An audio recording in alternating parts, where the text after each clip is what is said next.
Hello, everyone. My name is Ian Oullette. I'm the VP of Product and Principal Data Scientist at Triax Technologies.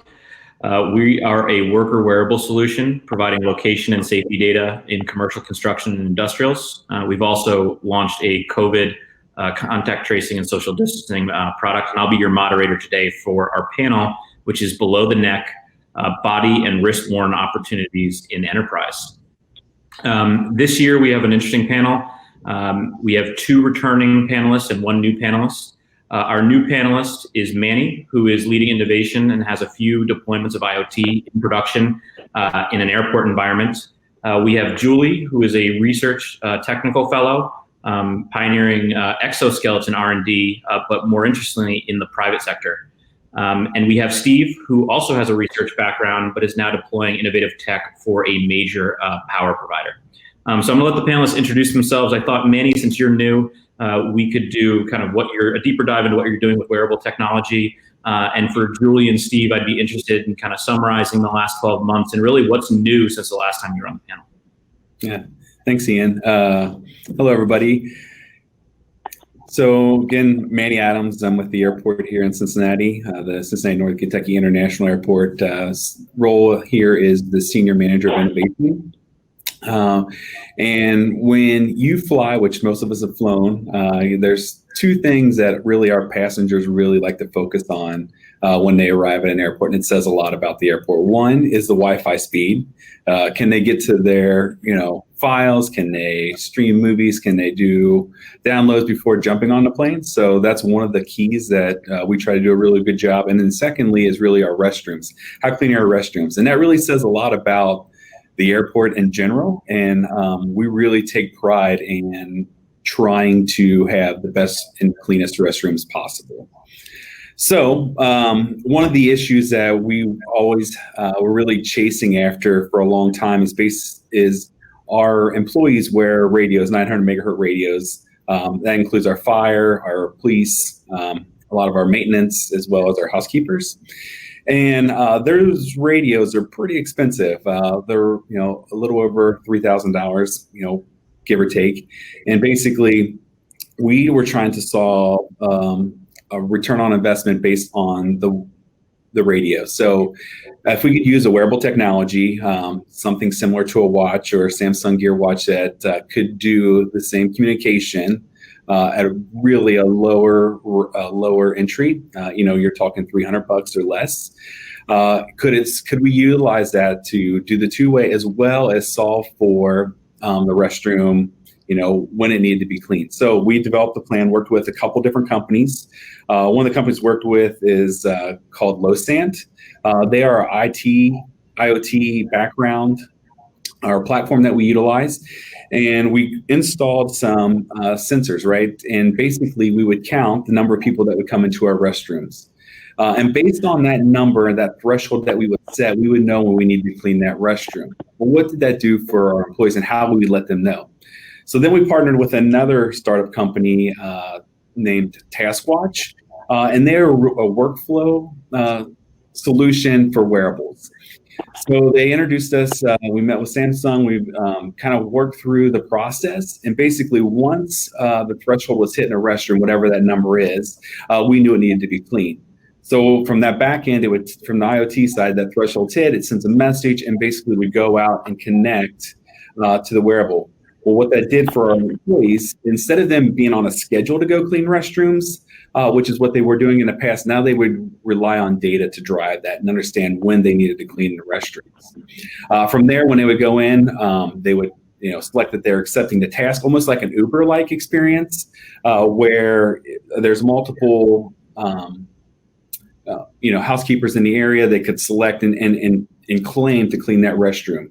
So it didn't have to go out to a certain person. It could go to multiple people, and then they could collect in case they were off or whatever. We were always covered that it could be accepted and done in a timely manner.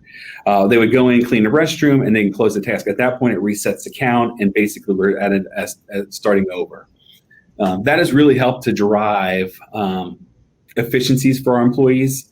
Now they have time to go to the clean areas where they weren't able to get to because they were working on a schedule. Now they had time to go and touch some high touch point areas at a more frequent rate and give the passengers really that sense of, hey, these people care about it. They're cleaning. Very similar to just reestablishing to understand that we're doing all we can to make it a better experience for them when they come through the airport. Very cool. Thank you, Manny. Yeah. So we'll go Julie next. So I'm Julie Gilpin-McMinn, and I'm a technical fellow for human factors and ergonomics for Spirit AeroSystems, and we're an aircraft manufacturing facility. And kind of one thing that you expect with it is we work on very large structures. So our mechanics are working with their hands overhead and over shoulder for a great deal of the time during the day. A few years ago, we started looking at exoskeletons, which are passive upper body exoskeletons, shoulder mounted and back mounted, to look at supporting the upper arms so that they take some of the weight off of the arms of the person working. Last year, I talked about our initial trials in the shop and some of our laboratory work. We started out by taking our exos out into the shop and doing shop trials. And it was a team of us. It consists of, well, I'm kind of one of the lesser people on the team, actually. Our ergonomists who do the physical work every day, Kim and Scott, they're out there, working with the shop to see what areas would really be good to use exoskeletons. And then we also have our technical scientists from research and technology. We involved them and our other human factors people. So together, we went out into the shop and did a lot of psychophysical measures with people.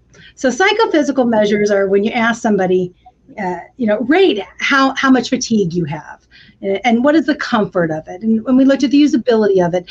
And although those are great measures to have, especially when you're looking at acceptance from the user, which is incredibly important, there are so many exoskeletons out there these days, and they just seem to be multiplying and getting better and better and better. And we're trying to figure out, well, which ones do we implement and where do we put these? So we partnered up with Wichita State University, their biomedical engineering department, and with them, we started taking measurements so that we could get empirical data, that we could compare these exoskeletons to each other.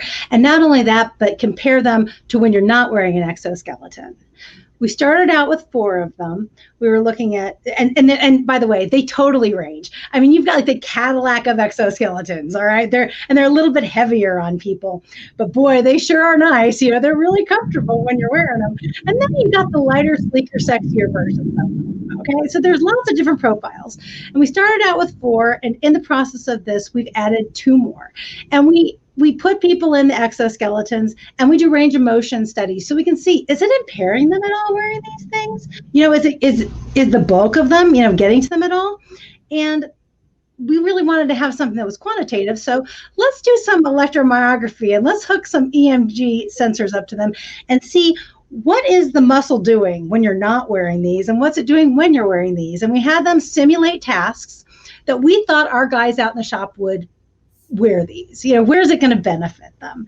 And we have them do these tasks by themselves, and then we have them do it without an exoskeleton at all, and then we have them do them with different exoskeletons. We do some motion capture with it. We get we have some accelerometers hooked up to them so we know how their bodies are moving, and we're actually able to have a real outcome of some numbers that say, okay, this is what it's doing to the person's body. So that's where I'm at right now, and we found some interesting things. We're still early in the process. We've added 2 more exoskeletons, 2 more of the really sleek ones they're not quite so bulky, and taking a look at those. And just one thing I think is really interesting is that we found that sometimes it seems like wearing the exoskeleton may not benefit the person. Not only that, it might trigger increased activity in a certain muscle group. And we really didn't know if we were going to find that or not. And any of you who have worked in the past or heard about the old back belt situations back in the old days, we thought, oh, back belts, those are great. And people wore them all the time. And we found out, really black belts aren't that great because they cause a little bit of muscle atrophy, and people tend to think they can lift more than they can when they're wearing them. And we don't want that to happen with exoskeletons. We want to make sure that when people wear them, they're wearing them in the right places, they're doing the right types of applications, and they're wearing the right type of exo. So that's kind of what I'm doing now. Awesome. Thank you. And Steve, we'll move on to you last. Sure. Thank you, Ian. So my name is Steve Obvinsky. I work in research and development for ConEdison of New York. I'm a senior specialist. My key focus is safety and looking at innovative solutions to help us mitigate people getting hurt. So one of the things we're looking into last year, actually we deployed. So a year prior or so, we looked into custom molded earplugs. Basically, a mold is taken of your ear. It is scanned on a 3D scanner, and then it is printed out with various filters in there. So this is a passive system. It's not active. When I say passive, meaning it doesn't have a battery in it. It has basically a membrane in there that filters out certain frequencies and also certain decibels. So we did a pilot with that. We got a lot of great feedback, and now we deployed it. So it's a pilot started with 100 and I want to say 20 or 50 people, something like that. And now, we've got over 1,000 people fitted with these custom molded earplugs. Another, I guess, a wearable that we started to pilot is a VR system, virtual reality system, looking at forklift safety. That started the beginning of this year. And so far, it's been kind of hit and miss, only because with the COVID. So we started this in January, in March. Next thing you know, obviously a lot of things have changed and still continue to be changed. So I would say the verdict is still out in reference to that technology. But some feedback that we got, and it varies too. I think there's a generation gap as well with this type of technology, where some of the younger folks are more welcome to it. Some of the older folks say, I feel a little dizzy when they put this on.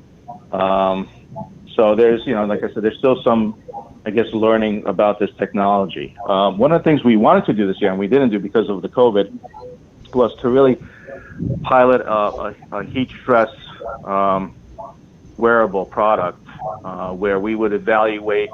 So in our industry, a lot of our folks have to wear what's called flame resistant or flame retarding clothing. And during the summer, and this summer was particularly hot, that clothing really insulates you pretty good, and it has to be covered. It basically covers your whole body. So think of it as a coverall, for lack of better words. And when you're working in 80 or 90 or 100 degree weather and the humidity, that becomes very dangerous to our folks. We encourage them to take frequent breaks and drink lots of fluids. But one of the things we wanted to do is to look into alternatives, because there are new materials, new products where it is lighter, more breathable type of products. So by having them wear a wearable, basically underneath around the rib cage, or so I should say, underneath the chest, we're able to correlate with that with the body core temperature, and also capable of maybe doing some hydration measurements with that device as well.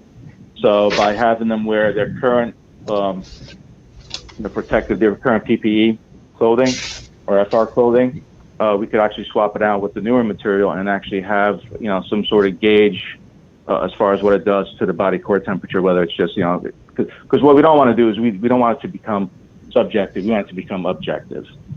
So that was one of the things we wanted to do, and unfortunately we didn't get a chance to do it this year. We're hoping to do it next year. There's other things we're looking into as well, and I'm going to probably touch on those a little bit later on in this conference. So thank you. Thanks, Steve. So, the COVID being kind of the hot topic, nice transition to my first question. We've noticed a change both in our business from COVID, specifically around people's willingness to adopt the tech at a more rapid rate. Kind of the need is now, and even the end users more responsive to it. So I'm just curious, how has COVID changed the landscape in your practices, along with how wearables fit? And maybe even more interestingly, has any of your early adoption of wearables and tech afforded you some flexibility during this whole COVID crisis? Yeah, so I'll start off. For us at the airport, one of the things is one of the industries that's been hit one of the hardest, I mean, just as everybody has, was when passengers dropped, almost 90%, the need to clean restrooms, and it was still really important to us because it was, we're trying to make people feel at home, feel safe, that they can go places. But we have quite a few restrooms, and do we need to clean all these restrooms? Could we shut some of them down? Well, instead of us shutting restrooms down just to say willy-nilly for saying, hey, let's just close this restroom or close that restroom, what we were able to do with the data that we've been collecting over the last couple of years is really say, okay, well, this restroom's data tells us that it's not used nearly as much as the other restrooms data. And what we were able to find out is basically restrooms we thought were always really busy weren't as busy as they were. And then restrooms that we thought weren't very busy were really busy. So what we were able to do is take that data and apply it to say, okay, based on the data, we know if we shut this restroom and this restroom down, also using the location, and still be able to provide a great service for our passengers to fly through. I think that was the first thing. The second part of it is individualizing the wearable data or the wearable technology was really key for us. Before, we were almost ran on shifts, and people were sharing of devices. Well, that really changed for us, and we had to get individualized, and each one of them have their own wearable technology. And the third part is really what we end up installing is really a UVC light to be able to clean it before their shift, to give our coworkers the sense that, hey, we really care about you, and that this is important to us, and we want to keep your safety and keep it clean for you guys. So they actually have UVC just lights out where they can clean their wearable before they even start their day, which has been really the key. So having data to drive that was really understandable of what to clean, so we didn't have to clean all the time. And then we can release restrooms based on as the passengers are coming back, we can reopen the restrooms that we've closed and really just make it that much better. So there was no need for us to have that much cleaning and plus people weren't able to show up, like workers that weren't able to show up because whether they were taking care of somebody or whatever, they didn't feel comfortable. We could cut the workforce down a little bit and still be able to, be open and work. So for us, that was really the key couple of things for us. Makes sense. Go ahead, Steve. All right. This is going to be just like any other team meeting that we have, isn't it? We're speaking over each other. I guess so. Okay, mine will be short. COVID, it threw a big wrench into our research for a while. They sent home mechanics, furloughed them, and swished everybody up within the factory. So the areas where we had champions, which is incredibly important whenever you're, launching something new, you have to have those champions in the shop. They were moved on to different places. So we had to go and find new champions, and God bless Wichita State University. They sent everyone home, and so all of our researchers went home. And we had to talk the institutional review board into letting us do research with human subjects, even with this, craziness that's going on. So we put together a protocol that said, yeah, we'll keep people safe while we're testing with them, and they let us go ahead and start running subjects again. But now we're at the point where we know that we knew this was going to be logistics, kind of nightmare perhaps, when it comes to, oh gosh, who's going to maintain exoskeletons, and are you going to share them, or is everybody going to get their own, and how are we going to clean them? And now it's made it even more vivid because we have to figure out how we're going to do all this before we do a major deployment. So It's just made things more crystal that we need to. So in a way, it's kind of put a focus on things you wouldn't have thought of in a full production rollout, and you've kind of hyper-focused on on that. That's interesting. It really has. We knew we were going to have to do, we knew there were going to be some issues, but it just opens up a whole nother can of worms, trying to keep people safe. And that's where we're at now, is we need to keep each other safe. Yeah. It's yours, Steve. So my experience with the whole COVID, so a lot of the electronic devices that we piloted, whether it was ergonomics or other, semi-intelligent devices, I'm going to call them, it's amazing. A lot of the vendors came out and say, hey, by the way, we could do contact tracing with these devices as well. So I would probably say all, if not most, and not to mention new wearables also were introduced into the market that can do contact tracing. So a lot of people jumped on that bandwagon. So we looked into that and just kind of, brought up to legal, and they looked at it probably for about 30 seconds, 45 seconds. I said, okay, not happening. So we did look at that aspect of it. But one thing that did come out of it is we actually did look at some devices, and there are some cool devices out there that basically, for lack of better words, maybe like a watch type of device, where if you're in close proximity with somebody else, say in your work group, say whatever that perimeter is, say 6 feet, it actually starts to vibrate. So while maybe the contact tracing, for us becomes a legal nightmare, the awareness portion of it, where you are close to somebody and say, hey, wow, this thing's buzzing, I'm within 6 feet, am I wearing my mask? What's the environment around me? That, I think, has some value. And I think as we start to re-enter back into the workplace, and now we're also coming into, our climate where we're looking at colds and flu, season, that's going to become very challenging, because the question is going to be, do I have a cold, do I have the flu, or do I have COVID? So that's going to bring us a lot of different challenges. And I think by having some of these tools out there, I think it's been proven that by wearing face masks, you're definitely decreasing the transmission of this, virus. But that's something that actually caught my eye. And, I'm not sure if we're going to engage in it. It depends, obviously, how, we progress forward and what the concerns are of our employees. But, that is an option that we actually definitely are looking at. It's something that kind of, once again, creates awareness. So if you, who's wearing this band as part of your work group, if you're close enough, it vibrates. The other thing, too, that it's pretty smart. So it's called Halo. It's by proxy. Not that I want to throw vendor names out there, but I thought it was pretty cool. Also, if you're exposed to somebody for a long period of time, because sometimes you have to be within that 6 feet distance, right?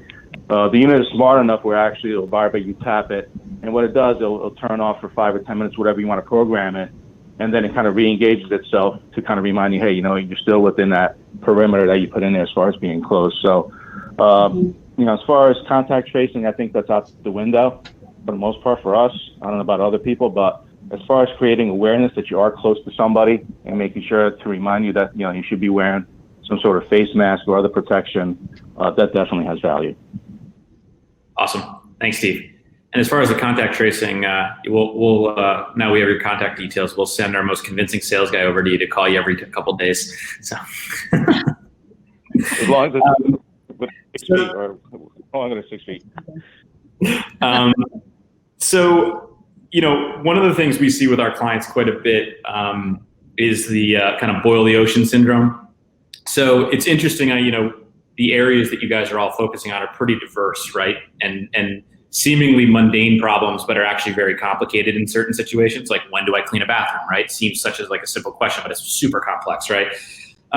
So I'm just curious, how did you guys go about identifying the problem? Forget the tech, but identifying the problem you wanted to solve first, and making sure that you were kind of going in a walk before you run fashion. Like, how do you start doing these proof of concepts and identifying the vendors?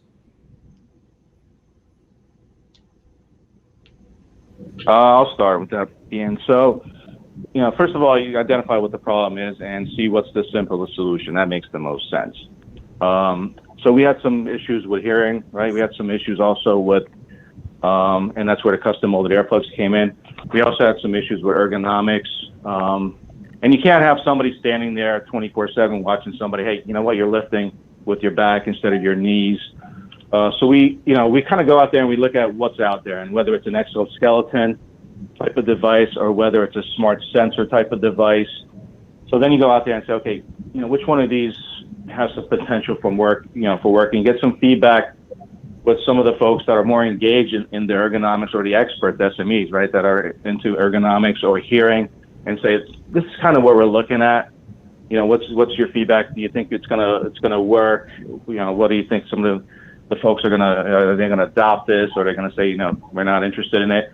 But also to take a look at the technology itself. As I mentioned earlier, you have the passive technologies, meaning that a wearable doesn't necessarily have to have a battery, it doesn't have to be powered. And then you have the active ones, which actually are powered. So we did a exoskeleton, which was a passive, there was no batteries to it. So that was one thing. But then you start looking at another element, and this is what Julie talked about, whether something is intrusive or non-intrusive. I mean, wearing an exoskeleton is going to be pretty much intrusive. It's going to be part of you. And what does that do? Does it limit you? Does it create extra, pains and aches? And because you're going to be now using potentially different muscles that you used before. So you start looking at that whole big picture and say, okay, you know what? This is what's out there. And these are kind of, here's the plus, here's the pros and cons. The other thing too is some of these technologies also require that you have to pay a monthly fee. So while it may be great to bring in and do a trial, but now if you work for a large company and you're doing thousands of these, what is that charge to keep this program going? So there's a whole bunch of different things you have to start looking at. But when we kind of factor all that stuff out and say, okay, this is doable, there's going to be people that are interested in doing this, obviously communicate with the various stakeholders that they're going to support this once you're out of a pilot. But that's why it's important to do a pilot. You choose either 20 people, 50 people, 100 people, whatever it is that makes sense to you to get that feedback. And at that point, the company will make a decision. The stakeholders will make a decision whether it's something to deploy at a larger scale, or this was nice to look at, but I don't think it fits our current need. So how do you start kind of plays nicely into my next question, and that's really, I think finding and piloting and assessing technology is the easiest part of the whole cycle. I don't want to claim that it's easy, but I think there's many things that go from doing all of these pilots to a full rollout that people don't think about and actually are super difficult because you're trying to change the way people do work, right? So I'm just curious if you guys have any kind of learnings along with some tips for folks as they're going in the kind of pilot stage, and how do you get to enterprise? Because we have a few folks on the phone who have gotten to an enterprise or full deployment. So if you could just help the audience fast track to some of those learnings, I'd be interested to hear from you guys. Yeah, sure. So I'll go ahead and start. But basically, and I think Julie really talked about it, is understanding the champions and finding those who are really excited about the technology you're trying to roll out, and also get behind the passion and where they see the vision, and really they sell it down to the rest of the staff, right? So when you're talking about, when you've done a pilot and, when you're only working with a very few people, you're going to be with the people that really want to champion that idea. Well, then how do you take it down to the people that are like, well, why are we doing this? What's the whole vision? Why, and so I think if you have them people, and then also yourself, and then also the leadership behind you to back that, to sell what you're trying to do, I think is the key. Because first it gives them empowerment to each employee to say, hey, this is the vision, and you're part of the big picture of what we're trying to really accomplish. And you think that you don't matter. Well, you're making a big difference, not only here in your department, but in the whole organization. And then once it's through the whole organization, how do we take that and really promote it out to other airports or other industries? I think that's where they get behind it and get behind the technology and the wearable. And they stop worrying about, they're trying to follow me, or, a privacy part. They're like, hey, I see the vision. I understand what we're trying to do. It's making my job easier. I'm being more efficient. Instead of me going in and checking every, whatever time stamp you want to put on it. Now I have freedom to be an ambassador for this airport, and they're the frontline staff. I mean, they're in uniform, and passengers that will walk up to a person in uniform before anybody else, and they can be the voice of the airport. So now, I mean, they're becoming, and also their job, when you think of housekeepers and they think that, I think there's a stigma out there about housekeepers. Well, now we're taking them and trying to elevate them to a different pay structure, because now they're utilizing technology that most people aren't even aware of. So I think that's really been the key for us in finding them champions and understanding what the vision is and taking it down the road. Very cool. That's good. I'm going to jump in. I think we've almost had the opposite as far as we haven't had to push at all for the exoskeletons. We've gotten a lot of pull. People want them. And so we've had to go sort of backwards a little bit and said, hey, wait a minute. It's not there for everybody. Exoskeletons are not for every application that's out there. We're not just going to go put them on everybody. So our team of our ergonomists actually started they made a little screening checklist. And as these requests come in for people wanting us to look at their areas as possible deployment areas, we go through and we take a look at the checklist. Because let's get real, we do not want someone wearing one of these exoskeletons and slipping or tripping. If there's any uneven surface, you can't use it. I certainly don't want that. You don't want a bunch of people working in the same area, because some of these areas can be sort of confined, and one guy with his exoskeleton on and just whacking the other person in the face. We don't want that at all. You have to make sure there's enough clearance everywhere that you're doing it.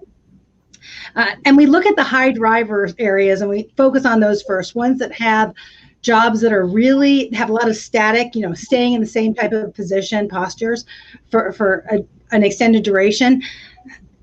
Ergonomic injuries are some of the most expensive injuries that there are out there, and they can be the most debilitating to people. So we're trying to focus on where we can really get the best bang for our buck on putting these exoskeletons out there. So we've just kind of had to trim it down a little bit. Probably make for good Instagram pictures too, right? That's got to be good Instagram pictures, right? That's got to be one of the main checklists. Like, okay, you get one, right? Heck yeah. Heck yeah, of course. Sorry, Steve, I didn't mean to cut you off. No, that's fine. I'm going to make it quick. So, I agree with both of the panelists. Support is definitely key. One of the things that we looked at is people to volunteer. That becomes key. We're not going to force anybody to do anything, because that's kind of, you can get a false negative doing that. So we look for volunteers. We also try to make it as anonymous as possible. So you get device number 10. You know that, every day you're supposed to take device number 10. We don't know who has device number 10.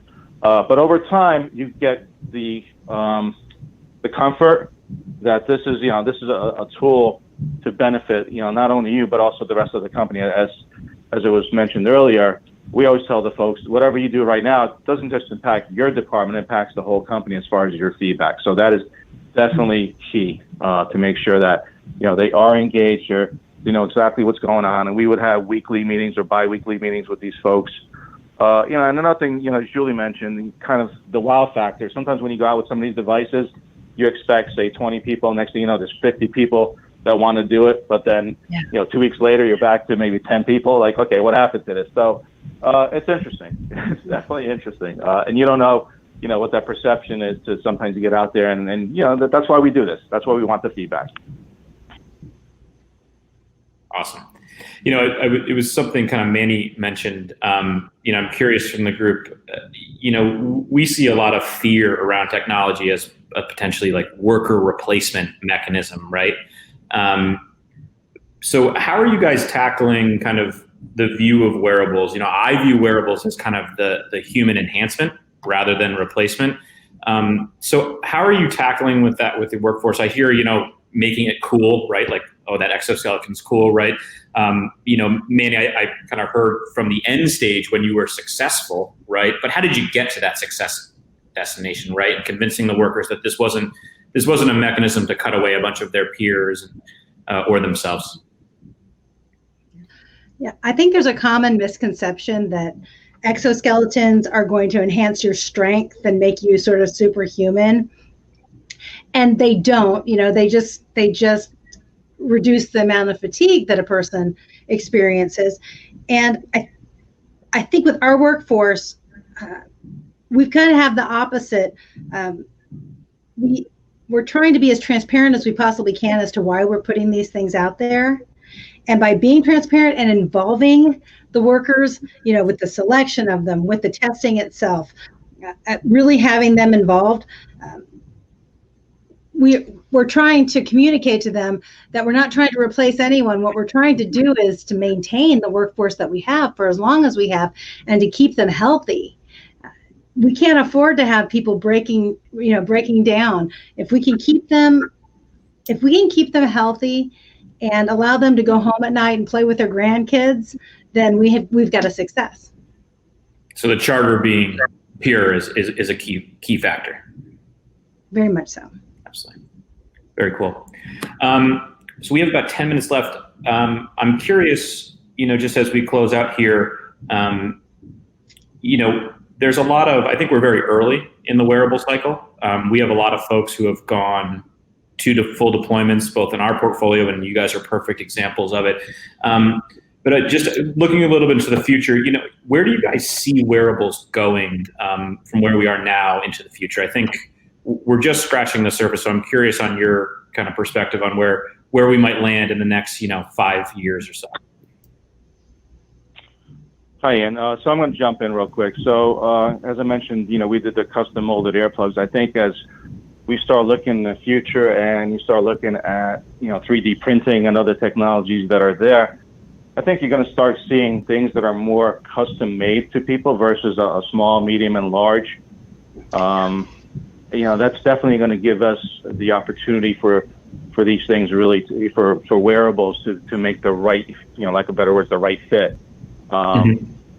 When you start looking, whether it's going to be a glove that has some functions, and then one day you may just put your hand on the scanner. Next thing you know, within 5 minutes, a glove is printed out for you, and then you attach, the various functions you want to do to that glove, whether it's going to be scanners or, things that, kind of has other sensors in there. The other thing too is, things are starting to become more real. And when I say real, one of the things we're looking into is actually a virtual reality driving simulator. So we do have a driving simulator similar to a very expensive video game. It actually has the seat, steering wheel, the whole, it's like being inside a car. But one thing that's missing out of that is it's really not the car. So one of the vendors that we're looking into actually has a concept where the virtual reality, you actually sit in the vehicle that you would be driving. They do some hookups to the steering wheel. They got some things that they put on the tire so that you could actually steer the steering wheel and have that sentry, kind of going back. And as you're driving, you see the virtual world. But that gives it a lot more, kind of a real life scenario. And I think that's where a lot of stuff is heading, right? More custom, more real life. And it definitely enhances the experience. Yeah. So kind of bridging the gap between the reality and the virtual. We're kind of binary right now, but getting to the in-between. Very cool. I can go. That's fine. So for me, the future that I see is really having a plan for the data that's going to come away from your wearable. And how do we secure that data long term? I mean, we give a lot of information to the social media, to Google, to Facebook, to whatever social media you're using. But do we really want to give everything away? Do you really want, when you're wearing a wearable, do you want to give away where you are all the time? And I think there's a fine line of coming up and understanding your privacy and data concerns. And I think that's one thing that I think about the very first wearable I had, which I think was a Fitbit a long time ago when they first came out. And I'm like, oh, it's cool. It's tracking my steps. That was the original.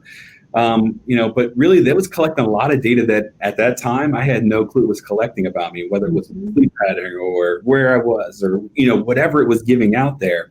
And so I think as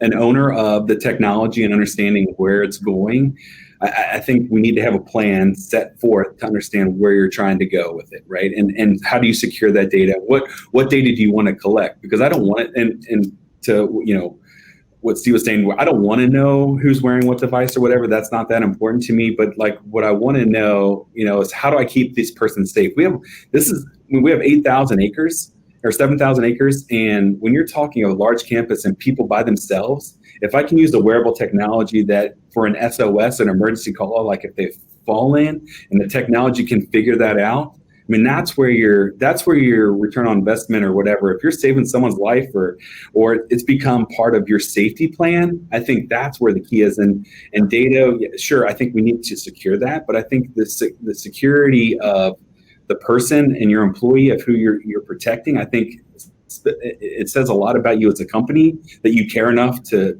worry about me, but also that you're aware of what's going on.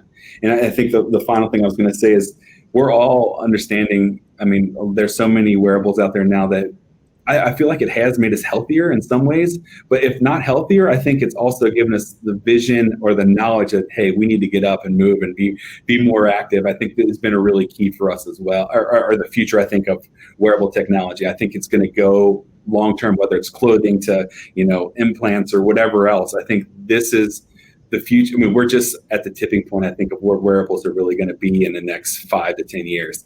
I mean, think of, if you think back to, I'm kind of dating myself, but if I think back to Dick Tracy and his, the wearable that he used to connect and talk to people, I think we've taken that and grown it exponentially. So I think that's been the key.